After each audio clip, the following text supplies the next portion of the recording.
ഇന്ന് ഞായറാഴ്ചയായിട്ട് നിങ്ങൾക്ക് നല്ലൊരു കാഴ്ച കാണിച്ചു തരാം കേട്ടോ. നമ്മുടെ ഗാർലിക് വൈൻ നല്ല അടിപൊളിയായിട്ട് പൂത്തിട്ടുണ്ട് കേട്ടോ.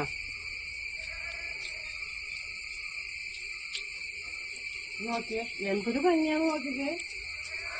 എല്ലാരും ഞാൻ വെട്ടി നിർത്തിയതുകൊണ്ടാണ് ഇങ്ങനെ ഒരുമിച്ച് പൂത്തേക്കണം കേട്ടാ.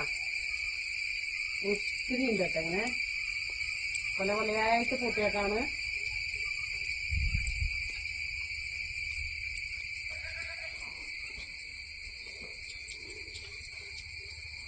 അടിപൊളിയല്ലേ, നല്ല രസമല്ലേ.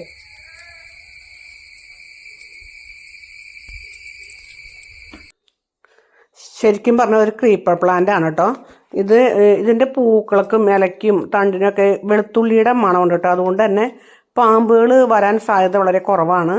ഞാൻ ഇതുവരേക്കും ഇവിടെ പാമ്പിനൊന്നും കണ്ടിട്ടില്ല കേട്ടോ. ഞാൻ കഴിഞ്ഞ വർഷം പൂക്കൾ നിറയെ ഉണ്ടായിരുന്നു, പക്ഷെ അത് വെട്ടിയിട്ടുണ്ടായിരുന്നില്ല. എങ്കിലും ആ ലൂബി മരത്തമ്മ കയറി മൊത്തം വിരിഞ്ഞുണ്ടായേക്കായിരുന്നു. ഇപ്രാവശ്യം ഞാൻ കുറച്ച് വെട്ടിയിട്ടത് കൊണ്ട് എന്നാലും ഇത് വളർച്ചയുണ്ട് കേട്ടോ. ഈ ശരിക്കും പറഞ്ഞാൽ ഇതിന് കയറി പോകാനായിട്ട് നല്ലൊരു സ്റ്റാൻഡ് പോലെ ഇതിലൊക്കെ ആക്കി കൊടുക്കാൻ നല്ല ഭംഗിയിൽ, അധികം പൊക്കം വയ്ക്കാതെ നല്ല ഭംഗിയിൽ നിന്നോളൂ കേട്ടോ. ഒത്തിരി പൊക്കി വിട്ട് കഴിഞ്ഞാൽ മുകളിലേക്ക് പോയി കാണാൻ ഭംഗി ഉണ്ടാവില്ല. കുറച്ച് താഴ്ത്തി നിർത്തണം. എന്തെങ്കിലും ഒരു തൂണ് പോലെ വെച്ച് കൊടുത്തിട്ട് അതുമ്മേ കയറ്റി വിടുകയാണെങ്കിൽ നല്ല രസം.